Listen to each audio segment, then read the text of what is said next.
Hello, and thank you for being here for the online premiere of Nebal Maysaud's new piece for Edward Said, a poem for piano and electronics. I'm extremely grateful to have been able to commission the work you will be hearing today by Nebal, and this entire process was made possible by funding from a Lawrence University grant. When Nebal and I first began discussing what this project may look like, I expressed an interest in engaging with the concept of tradition and all of the multifaceted and complicated ways that it manifests itself. In the world of classical music in particular, the impact of tradition is seen in the day-to-day actions and lives of performers and institutions that make up the genre of classical music. Too often, these traditions are naturalized and left unquestioned, and it is in pushing it back against this idea that the original conception of this piece began to take form. Of course, over the year that transpired between that conversation and the premiere today, much has changed with the piece, but that idea is still very much present in the work. For Edward Said is, unsurprisingly, about Edward Said, but more specifically follows an imagined version of his move from Cairo to New York. The sonic markers of each of these locations are a part of the electronic tracks of this piece, and you'll also be hearing excerpts from some of Said's own writing. If you're familiar with the life and work of Edward Said, I encourage you to go and engage with some of his work after being here today. Accompanying the audio of my performance to this piece today are some visuals that I made in Max MSP, and I'll warn you now that if you are photosensitive, to please not watch the videos as there are flashing lights, but just go to another tab or just don't watch the video. There is a lot that I could still say about this piece, and a lot that I would love to, but I don't want this introduction to take too long. So without further ado, please enjoy the online premiere of For Edward Said, a poem for electronics and piano by Nebal Maysaud.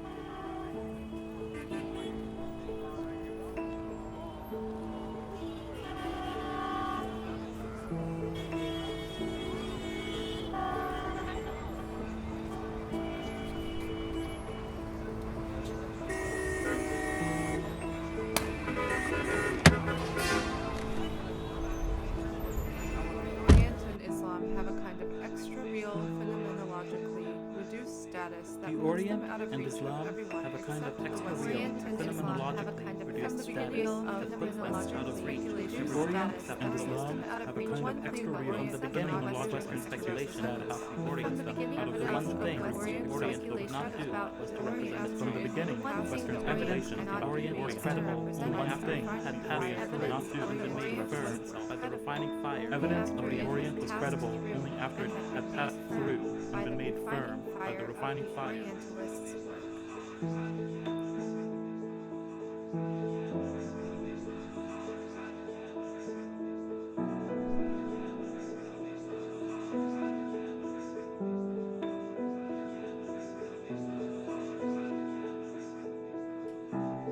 One is able to leave one's cultural home, the more easily is one able to judge it, and the whole world as well, with the spiritual detachment and generosity necessary for true vision.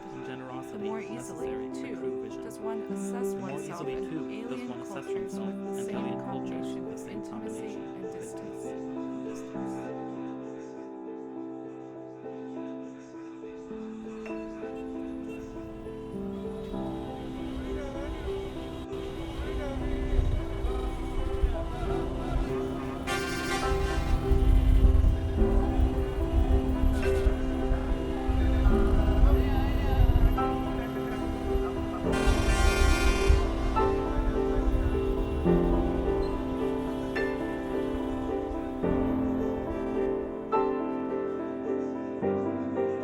My own enjoyment of today's pianism, an enjoyment involving not only the pianist's presence, but also my ability to play the instrument and to reflect on what I play and hear, is pointed towards the past. That is to say, to a large degree, it is about memory. pleasure should be so strongly linked to the past, more specifically, my understanding of it, is not hard to understand. Despite the energetic immediacy of their presentation, pianists are conservative, essentially curatorial figures. They play little new music and still prefer to perform in the public hall, where music arrived via the family and the court in the 19th century. It is a private memory that is at the root of the pleasure we take on the piano, and it is the interesting pianist who puts us in touch with this pleasure, who gives the recital its weirdly compelling power.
This is a World Trade Center bound E train.